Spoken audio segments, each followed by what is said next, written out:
JJP के बहुत ही वरिष्ठ नेता अजय सिंह चौटाला ने कल एक बयान दिया है।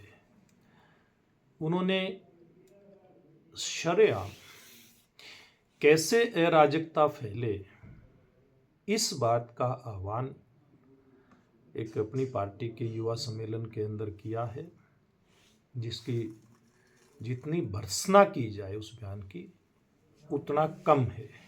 लेकिन ये केवल एक बार की बात नहीं है। इनकी आप राजनीतिक जो इनका इतिहास है उसको उठा करके आप देखेंगे तो निश्चित रूप से एक बात समझ में आती है कि इन लोगों ने इसी प्रकार की राजनीति करने का काम किया है जो लोगों में विद्वेष पैदा करती है, केवल और केवल अपना वोट बैंक बनाने के लिए इस प्रकार की बयानबाजी देते हैं। लेकिन ये हरियाणा का युवा है, इनको समझना चाहिए ये नए भारत का युवा है, ये नरेंद्र मोदी जी के देश का युवा है।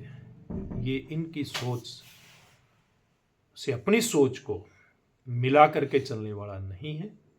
इसीलिए तो 2019 के चुनाव में इसी हरियाणा के युवा ने इनके गलत नारे और लारे में आकर के इनको 10 सीटें देने का काम किया।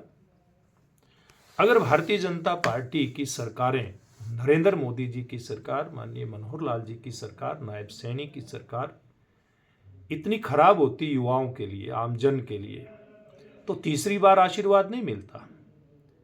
ये लोगों को गुमराह करके एक बार ये 10 सीटें जीतने में कामयाब हुए, लेकिन सरकार में भारतीय जनता पार्टी की सरकार के विरोध में आज ये जहर बोल रहे हैं, युवाओं को इस प्रकार से गुमराह करने का ये प्रयास कर रहे हैं।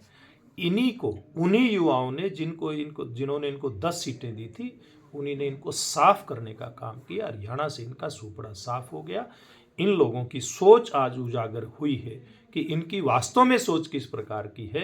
आज युवाओं को इस प्रकार से भड़काते हैं कि जैसे श्रीलंका में, नेपाल में और बांग्लादेश के अंदर जेनजी तख्ता पलट कर रही थी, वैसे हमारी सरकार जो चुनी हुई सरकार है, लोगों ने हरियाणा सरकार को तीसरी बार, यानी कि भारतीय जनता पार्टी की सरकार को अपना बहुमत दिया है। देश की सरकार नरेंद्र मोदी जी के नेतृत्व में तीसरी बार सत्ता के अंदर आई है, उसको जनता ने चुन करके भेजा है। ये केवल भारतीय जनता पार्टी के ऊपर इनका प्रहार नहीं है, बल्कि ये आम जन जिसने भारतीय जनता पार्टी की सरकार बनाई, अपना समर्थन दे करके, ये उनका अपमान है। देश की जो जन जी है, इन लोगों को समझना चाहिए, अजय सिंह चौटाला और इनके परिवार के लोगों को, कि वो देश भारतीय संस्कृति को मानने वाला है। वो सर्वे भवन्तु सुखिने में का जो हमारा मूल मंत्र है, हमारी संस्कृति ने दिया है, वो वसुधैव कुटुंबकम की बात करने वाला युवा है। इनके अराजकता का जो माहौल ये पैदा करना चाहते हैं, इनके झांसे में आने वाला तो क्या लगता है इस बयान से ये भी साबित होता है तांत्रिक प्रणाली में विश्वास अगर होता तो इस प्रकार से युवाओं को भड़काने का ये प्रयास नहीं करते। ये केवल और केवल डिक्टेटरशिप, जिसके बारे में हरियाणा की जनता जान चुकी है, अब ये डिक्टेटरशिप में खाली विश्वास रखते हैं।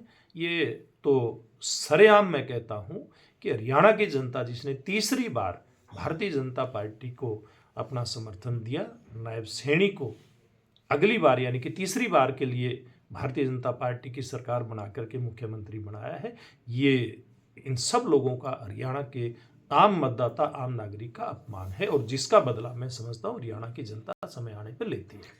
समझता हूँ कि भारतीय जनता पार्टी की सरकार गरीब आदमी के लिए काम करती है, पारदर्शिता से काम करती है, और उसी का ये परिणाम है कि आज भारतीय जनता पार्टी की सरकार आम नागरिक के दिलों में निवास करती है।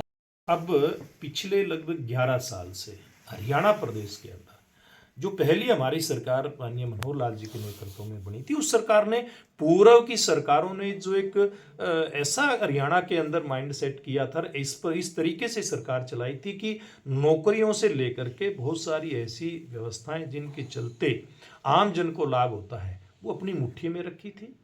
मेरिट को इन्होंने हमेशा से इग्नोर करने का काम किया, कभी मेरिट के आधार पर हरियाणा प्रदेश में युवाओं को रोजगार मिलेगा, उस समय की सरकारों की संस्कृति ने युवाओं के दिल से इस बात को पूरी तरह से खत्म कर दिया था। युवा सोचते थे जिसकी सरकार आएगी वही भर्तियां करेगा और अपने लोगों की भर्तियां करेगा, लेकिन मनोहर लाल जी के नेतृत्व में युवाओं को जो मेरिट के आधार पर नौकरी देने का काम शुरू हुआ था, नायर सिंह जी की सरकार उसको आगे बढ़ाते हुए आगे बढ़ रही है।